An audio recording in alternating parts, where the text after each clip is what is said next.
Welcome to the Grow Your Law Firm podcast, brought to you by Pilma. This podcast helps lead lawyers to more growth, profit, and freedom.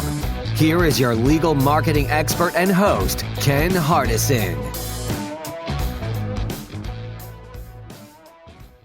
Hey, Grow Your Law Firm listeners. This is Gracie House with Pilma.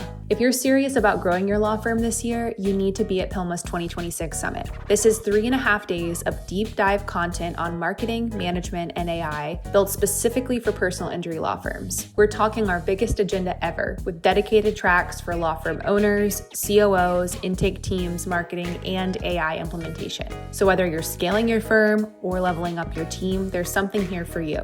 And because you're a Grow Your Law Firm listener, we've got a special offer. Use code 26SSGROW at checkout to get 10% off your registration, specifically for Grow Your Law Firm listeners. You can grab the link and code right below in the show notes. Spots are filling up fast, so don't wait. Grab your ticket and we'll see you at the summit. Hey, it's Jenna, Membership Growth Advisor with Pilma. If you're serious about growing your law firm this year, don't miss your chance to book a free law firm growth strategy session with me. We'll break down what's holding you back, identify the biggest opportunities in your firm, and map out the next steps to accelerate your growth. No pressure, just real strategy and direction tailored to you. Click the link in the show notes to schedule your free session. Well, hello, everyone, and welcome to another episode of Grow Your Law Firm. Ken Hardison here, and today we have Eric Morgan from Roux Advertising. Eric, glad to have you on again, my friend. Well, thank you. Appreciate the opportunity. Love catching up with you. Yeah, man. So we're going to do something a little different today, and I just had this happen several times in the last 90 days where a lawyer who has never done any advertising other than SEO and get referrals from past clients or other lawyers or whatever, but just really a referral base with a little bit of SEO, and digital. And they've hit $1 million or $2 million fee, and they want to take that money and they want to go put it in to grow their law firm, but they don't want to waste the money, right? They want to be strategic about it. If somebody like that came to you and say they're in a mid-market, I guess it would make a difference if they were in like LA or New York versus Raleigh or Charlotte or somewhere like that, more of a mid-tier market or upper tier, I guess. What would you tell those people to do with that money? How should they strategically think about it? What would you talk to them about? A big what? So I think the first thing is I'm just glad that they're thinking about it, honestly, and not doing knee-jerk reaction and going, oh, well, the firm down the street is doing this, so I should do that. I like the idea of everybody giving it some thought. And look, my background, media planning and buying, we're doing creative, we're doing strategy, we're doing the analytics and all that these days. Before you want to drop a penny on anything, I tell every client, deal with your housekeeping. I've always used that word, deal with housekeeping. All right, there's some free, inexpensive things that hopefully they can tackle right away. And that's everything from Google Business Profile, make sure their website's up to date, make sure if they have such a great win that earn them fee, make sure you're using that content and that information to promote the firm. And it's on the website, it's in your newsletter, it's on social media, all these things you can do in-house. There's administrative staff that hopefully have some skills, or you can do it fairly inexpensively by bringing somebody in. So first and foremost is get your house in order. Because if you do want to take that $1 million or $2 million fee and invest it in marketing, you got to have that house in order no matter what. You got to make sure that those loose ends are tied up. If we're talking mid-market and we're talking, all right, how do we really turn this marketing machine on? The biggest thing that they've got to figure out is what the firm really stands for, because they don't want to just go yelling and screaming and doing all the same thing that everybody else is doing, because they will burn through that money quickly and have very little results, because there is a runway. It's going to take some time to generate some awareness and get some momentum going. So you want to do it in a smart fashion. And the biggest thing that I would say is, we call it brand realization, but it's just figure out what you stand for. And if you put, 4 quadrants in there and you took the competitors in your market space and mapped them out in the quadrants, And the axis really could be anything from, local town, law firm to fighter or community organizing versus big media spender. And map everybody on those quadrants and figure out what the space is that doesn't really have a player. And you can then go own that space because then you have this little area. And I promise you, that area somebody's interested in. That area, there's a potential client pool that will pay attention to you. And then you can wrap everything around that. You can wrap the content on your website, what you say, your messaging, who you're talking to, because that's defined by that quadrant. And start there. Figure out what it is you stand for, what you're going to say, what you believe, how you answer the phone, how you talk to your clients. Once you have that, then you can start, I'll call it traditional marketing, online, offline, paid ad type stuff. That's the first step, honestly. Yeah. There's too many firms that knee-jerk reaction, say, call me, I'll get you the money. And it's too often just a common voice that's out there, and there's no differentiation. So first up is differentiate as much as you can. Yeah, I think that's where I see most everybody, especially small businesses, under 5 million, make that big mistake of not, I put it a different way. You got to answer the question, why should you hire me over everybody else out there? Which is kind Yeah. of like your quadrant, and you got to, why am I different? And everybody says we all do the same thing, therefore we're all the same, and that's not true. It is true, but it's not true for us creating a differentiator. I think Godin wrote a book, Purple Cow or something. You got to be the purple, Yeah. I Uh, think yeah. I mean, you got to stand out, and it's hard to do. It's like, and I'm not at your level, but it's like, I talk to lawyers sometimes, and I always ask them. I say, "Hey, have you ever worked with the insurance company?" Because that's something. I got a group of lawyers out of North Carolina now that they were both in defense firms, and now they say they trademarked it and everything. Well, we have their playbook. Well, that stands out. I mean, yeah. and not everybody can even copy them because unless they work with a defense firm. Yeah. And the fabulous thing about going through such an exercise is that it opens up, it does two things, really. It says, one, it really gets you to be the firm owner's management team to answer hard questions. And are we really this firm? Do we really stand for this? Do we live it? Can we live it? Can we carry it on? And that's a perfect scenario and a perfect situation because we get clients asking us, should I become the hammer or the whatever or the whatever? And I'm going, you can, but you got to live it. And it's got to be your personality, And so you have these hard questions that you got to be truthful about answering them. Then secondly, once you get past that, honestly, the marketing just opens wide up. The plans just start unfolding because after going through this exercise, and we'll have these post-it notes all over the wall about what you are, what you're not, what you do, what you don't do, the relationships you have with your clientele, the chemistry, you're standing in the community, all these things. And then you start looking at it going, oh my God, this is all content. This is all positioning. This is all my next blog. This is how we answer the phone. This is, our welcome kit. This is our thank you kit. All this stuff starts unfolding. And so, if they're going to start advertising with this big fee, they're probably going to ask, what do I say? How do I, what's the commercial need to be? When you go through this, it builds itself, which is a beautiful, beautiful thing. We've gone through it a couple of times in the last 12 months with some clients. We've gone through it with ourselves, honestly, in the last 5 months to kind of freshen some things up that we do. And it's on the wall. And it's like, man, there's a blog. That's a blog. That's a thing. Because these firms, every business does this. They live it on a daily basis, but they are they're so blind to it because they're on cruise control on how they interact with clients and what they do. They think it's normal, but from a marketing standpoint, that's why their clients want to hire them.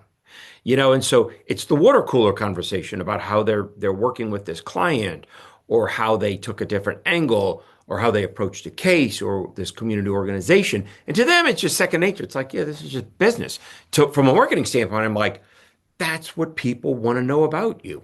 So all this, getting it all in order is huge and powerful because it just rolls everything out for you. And then all of a Yeah. sudden you got blogs, you got content, you got keywords, you got landing pages, you got scripts, you got video written.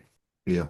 I didn't know what I was doing when I was doing it many, many years ago, but I never got up there and screamed and hollered or threw out big checks or any of that. My whole deal was that I think when I was creating my differentiator, I said our little tagline, it wasn't our differentiator, but always putting you first. And then we had the 100% 30-day client Yep. satisfaction guarantee, but then we also had a client bill of rights. We had a 800 number they could call a client advocate. So it's like you said, we lived it. We just didn't talk about it on TV. Everything we did, we had all our staff had to we had a client service manual. They had to read it, understand it, take a test. If they didn't pass 90%, we didn't hire them. So we were real client centric, but that's how we stood out. I mean, we never did say that we'd get you the most money, Hmm. that we were the best trial lawyers. I never did say that. I mean, I just said, we're going to look at you, and everything we do is going to be for the betterment of you, and we're going to communicate with you, and you're going to understand what's going on, and you're going to get to make the final decision. And listening to you say about you live it, I think it's so true, and I think that's how we stood out. I mean, now that I think about it, looking back 30 years, probably didn't really know what the hell I was doing, but it was pretty good, I guess, even though I didn't know. Yeah, it was good. It got you to where you needed to go. So that's like building the foundation to me. I mean, figuring out, what you stand for, what your Hmm. differentiator is. Then once you get that, you got to, like you said, develop a message, and it needs to be consistent, don't everywhere. I mean, it depends on Yeah. what you use, but you want to be consistent, I would think. It does need to be consistent. And in terms of the message, we do is we try and figure out where the firm, I guess the awareness of the firm. Is it a firm that everybody knows about, high brand affinity, high familiarity with clientele in the audience? Or is it a newer firm, or they're just kind of, look, if they've been a referral-based firm, they probably haven't been out there as much. So people don't know the brand. So there's probably some work that needs to happen in terms of the brand. Now, you already know what your message and all that. Great, because that's going to power, some awareness level marketing. You've got to, I keep telling people, you got to get known or be known to get hired, And so it's easier if you're known to get hired, And so you want to work on that recognition in the marketplace. And so I've always said, different media channels out there, and I don't want it to be exclusively media channels like TV, radio, digital, what have you, but different channels out there play certain roles. And, marketing funnel, awareness at the top, conversion at the bottom, they play different roles. And so if you're trying to generate awareness, you obviously want, as many eyeballs, as many ears, as many people as you can in the marketplace. Now, the good old days, that was TV. That was affordable and easy and clutter free. And now everybody and anybody's on TV. That's the reality that we're in. And so we're trying to look at what other ways, depending upon what market you're in and what the competitive set looks like, how do we generate awareness, honestly? Everything that we do, we want to ultimately make the phone ring. And I tell people, look at things like, search queries. How are people getting to your front door? Are they using branded searches? Then if you see a high concentration of branded searches, your firm's name, then maybe you already have a great reputation, a great awareness level, and people already know to call Ken Hardison Law Firm. Great. Maybe we don't need to do as much, broad reach, generating awareness activity, and we can do more specific conversion oriented to try and make the phone ring with tried and true cases. And so once we figured out, where they are in that awareness level, are they known? And is it going to be easier to get them hired as a firm? Or are they not known and we got to get some work done there? We start plugging in messaging, which already came from that whole brand realization kind of exercise of who we are. And then we start plugging in particular media channels. Now, you start off this conversation about what size market. We were talking with a firm in Chicago, third largest market, meeting with with a radio rep yesterday from Dallas and their fourth largest market. It's crazy, how competitive and how expensive some of these media channels have gotten to. And so we start looking at alternatives. We start looking at, okay, we've got to crawl before we can walk and run. And, in Dallas, I know not mid-market, you can't just start dropping $150,000, $200,000 a week like some of these other, some of the bigger guys are doing. So we look at ways to come up with generating awareness and driving cases. And then we look more specifically at ways to measure it to make sure that we are doing the things that ultimately are going to pay the client, the law firm back. We want to make sure that whatever investment we're doing, they're seeing some sort of an attribution, but ultimately something that shows up on their P&L, their income statement. The phone's ringing, cases are being generated. These are good cases, and we're getting fees out of it. And this is the money that marketing effort is doing. And so there is a level of analytics. There is a little level of, making sure that, whoever's driving the marketing, whether you hire an agency or you got it in-house, is getting the information that they need. But back to the awareness, we would love to start with television. We'd love to start with a billboard in most cases, because that's going to jumpstart the brand the quickest. It's great. You can have fun with it. You can have fun with the messaging. You can have fun with just, the positioning and how you interact. And so it really gives some personality to the brand.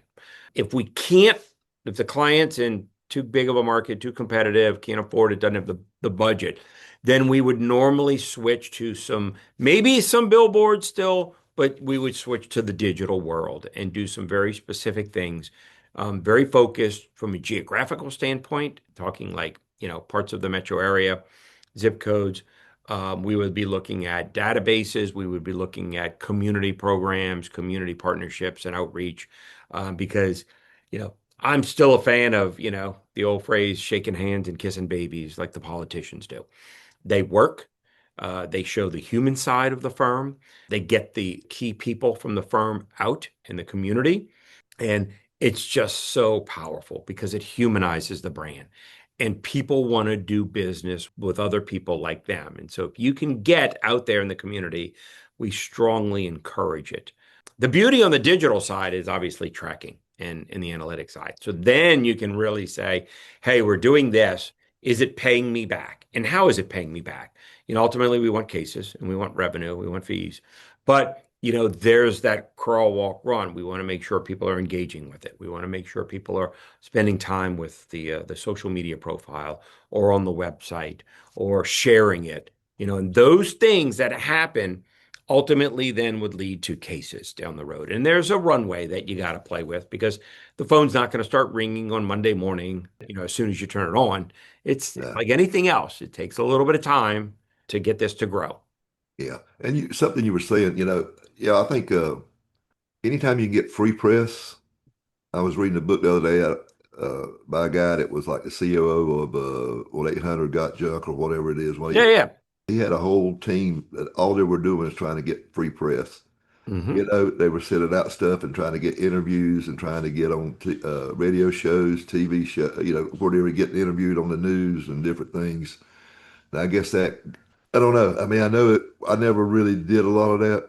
I was quoted several times in the paper, and every time I would get cases from it, believe it or not. Yeah. Not when I did an ad in the paper, but when I was quoted in the paper on something that I was supposed to be, I think it was Bass Torch back then, Oxycontin or something. Yeah.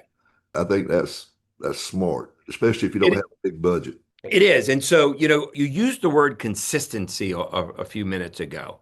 And that's part of consistency. You talk about free press, you talk about that and that whole community and getting in front of people. Anything you can do, whether it's paid or it's earned, meaning, press, owned, it's the sign outside the building, it's swag, it's t-shirts and stuff like that. Anything you can do is powerful, but you gotta keep your foot on the gas. You gotta be consistent. And the biggest thing that happens, especially with law firms and honestly any business, any industry, is that when you're slow, you're out there hustling. But when you get busy, you stop that hustling. You stop doing those things. You stop going to community events. You stop trying to, pitch ideas to the news outlets and so forth. And that's what happens. You can't turn this stuff on and off like a faucet. You've got to be that go-to guy and be the one that the news organizations are looking towards, the community events are looking towards. You're writing the blog on a regular basis. You're sending out your newsletter on a regular basis. Consistency really does matter. Any press or exposure is great press or exposure. So if you're getting your brand out there in a newsletter, they might not read it every time, or they might not stop and interact with your social media posts every time, but they're going to see you. And that's part of the battle. In life, we all have decision moments, okay? If you're buying a pizza, what pizza joint you're going to order from? If you're buying a car, or all of a sudden you got T-boned and you're hurt and your car's damaged, you have a decision to make. It's one of those things, and I heard this on a podcast yesterday about, and it was actually a law firm thing. They said there was a study out there that said the side that gives their closing argument last usually has a slight edge because of recall. Whether that's true or not, I'm not an attorney. But what it does bring into consideration is the more you are out there, the more consistent you are, you maintain this top of mind presence. And it's our goal as an ad agency is to help people win those decision moments. So that way they can, own the market and become a category leader. Because if you can stay top of mind and you can win that decision moment, that mind share, and you've heard it for decades, top of mind awareness. It's that. Our purpose is to help clients figure that out. So that way, when somebody, unfortunately they're going to be injured, needs somebody, it's that recall. It's that decision moment. They are not, if they already know something in their brain, they're going to go with that. If they already know Ken Hardison's law firm, they're going to go with that. They've already a relationship mentally. They've got an affiliation with it. They're just going to Google for the phone number. And so consistency helps you plant that and maintain it. And that's a big part of the equation. Yeah. I tell people, it's like blogging. If you're not going to do it consistent, don't do it. Newsletters, if you're not going to be consistent, don't do it. Yeah. Because it's not going to work. You can't, it's not a hit and miss. It's got to be, it can be every 2 months, every month, however you want to do it, every 3 months. But the deal is you got to be consistent. You got to stay, like you said, top of mind awareness. Yes, you do. And I just say, pay attention to what you're talking about, honestly. You put yourselves in your clientele's shoes, because lawyers out there are highly educated, highly intelligent, are, I'll use the word worldly, because they've seen so many things and they've been around, and maybe they are worldly because they get to travel and so forth. You're different than the people you represent, and your lifestyle is different, and your upbringing and your education might be different. You got to put yourself in their shoes, and you got to speak to them in a way that they embrace it and they're interested in it, because there's only so much legal stuff that they can tolerate. But then there's only so much, look at the puppy picture, that they can tolerate. Somewhere you have to make a valuable, meaningful impact on their life, and that's the goal. If they understand the value and they appreciate the value and they receive value in the relationship, and the relationship could be simple through scrolling and social media or billboard, that earns you points in that whole top of mind awareness and that whole win the decision moment. And that's the goal. You want to speak to them. You want to have conversations, so to speak, with them. So that way you build a relationship, you build an affinity. And then all of a sudden, when they need you, they are typing in Ken Hardison's name. They're not typing in the lawyer near me. They're typing Ken. I want Ken. That's the goal. And people call it different things, but I've always liked the educational-based marketing. Like I'm saying is, I'm trying, and lawyers used to argue with me that, well, you're giving away the farm, because then they go do the case yourself. But I think it's just the opposite. It shows how complicated it is. It does. It is. You know what I'm saying? Yep. It shows the complexity of everything, but it also shows your familiarity with it, that you've been there, you've succeeded, you're fluent in this. You have the capacity, you have the knowledge, you have the time, you have the expertise, and then it becomes hey, I'm the one that's injured. That's the guy I want on my side. So there's a level of authoritative, it's like picking a doctor. You don't pick a doctor just on some random thing. If you're going to get surgery, they're going to take your appendix out or something. You're like, have you done this before? Yeah, I've done it thousands of times and I've never had any issues. And I've always had successful surgeries and my patients recover painlessly, effortlessly, and they're back on their feet and their quality of life shoots through the roof. That's what you want. You want that level of confidence. Absolutely. Demonstrate it in what you say. Talk about it. Talk about the cases, but talk about it in a way that they can receive it, that your clientele, prospective clients can receive it, can comprehend it and understand it, so that that authority, that leadership, that knowledge, that experience is conveyed to them and they can soak it up. And again, remember the quadrants, who you are, what you say, what's that space that you're going to own. All of that, back to the consistency word. The consistency word is not just a frequency thing, do your blog every week, do your blog every month, but it's also in terms of the language, what you say, how you say it, the tone. Draft a brand brief about the tone and the sentiment and the inflection and how you speak and all that, because that needs to be consistent too. You can't be the yelling and screaming guy one day and the good old boy the next day and the local neighborhood guy the next day. You've got to be consistent and truthful, honestly, in what you represent, how you handle your clients and how you conduct business. Yeah. So you said if they had the money, if they're only in a big market, TV and billboards, but if they don't, then you go to digital. What would be the first one or two things you'd do digital? I mean, what would be the media? So, obviously, we would always like to have some paid search out there. Now, the paid search is going to be one of those, or is a brand known, or do we need to use it to build the brand? Is it conversion? I would like to also combine that with some of the social media profiles, whether that's, Facebook, TikTok, do some testing.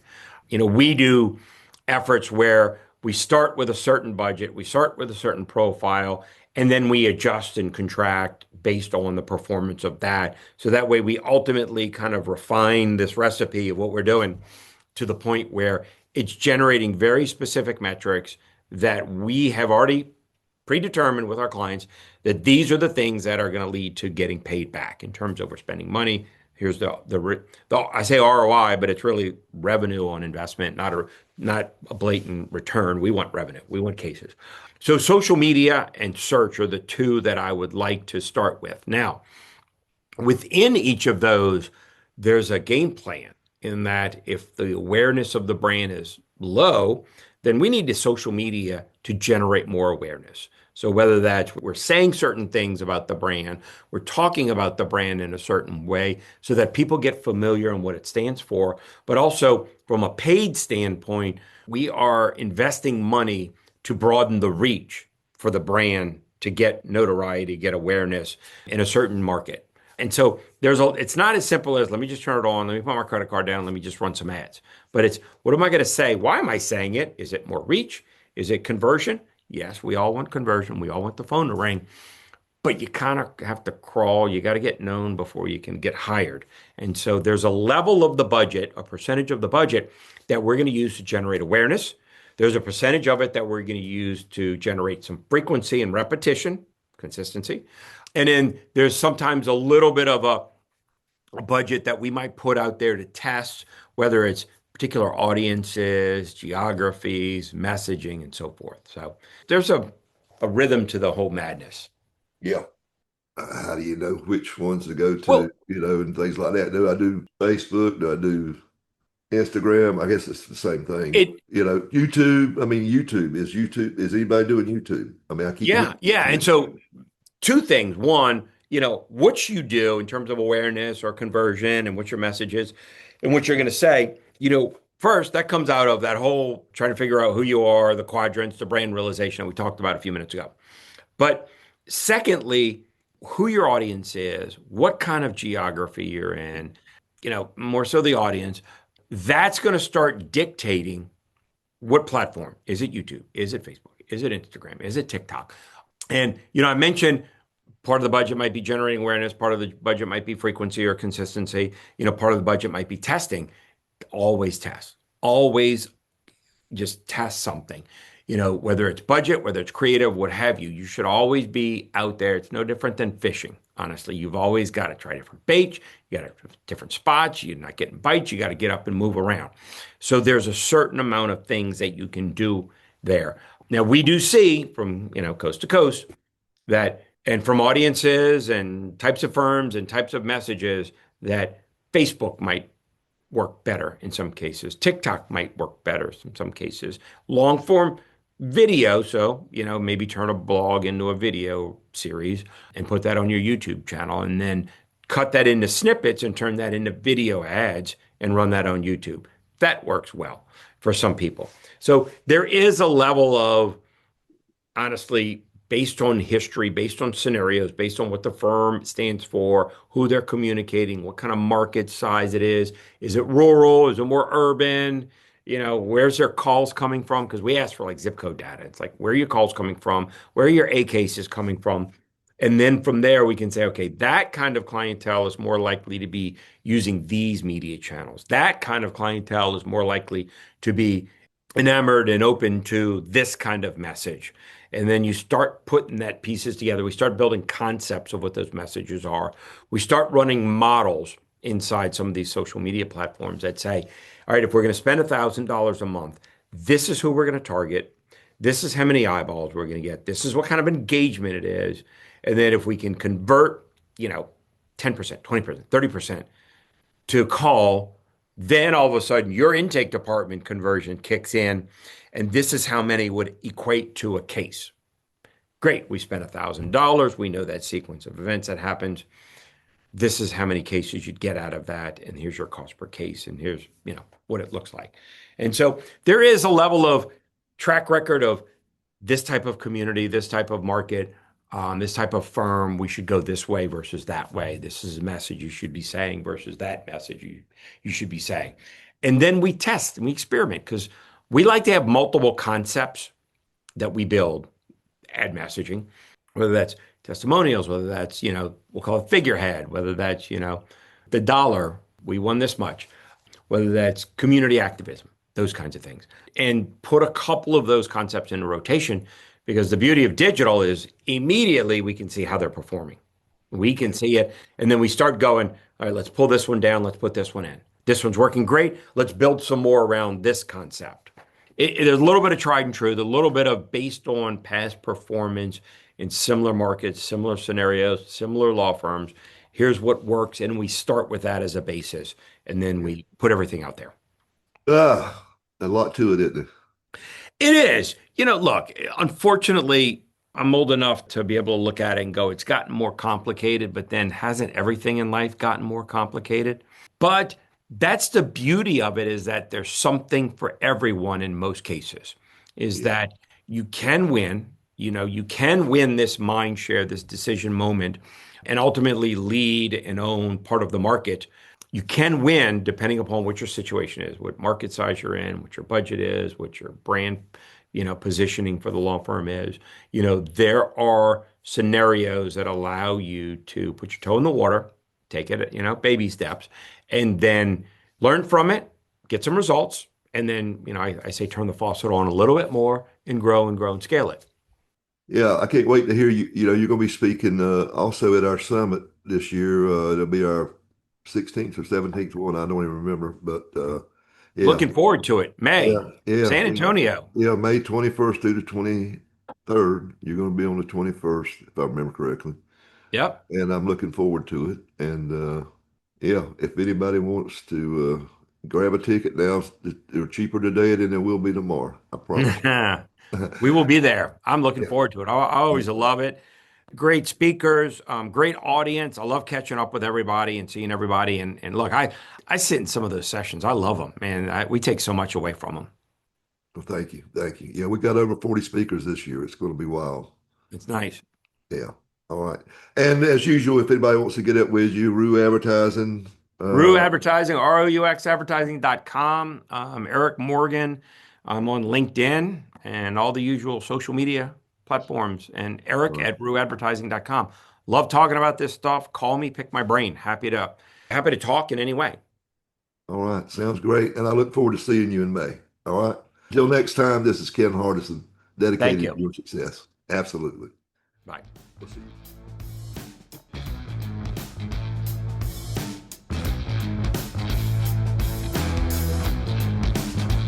You have been listening to the Grow Your Law Firm podcast, the podcast that leads lawyers to more growth, profit, and freedom. Go to growyourlawfirm.com to find more ways to market and manage your law firm. Please leave us a rating and review wherever you listen to your podcasts.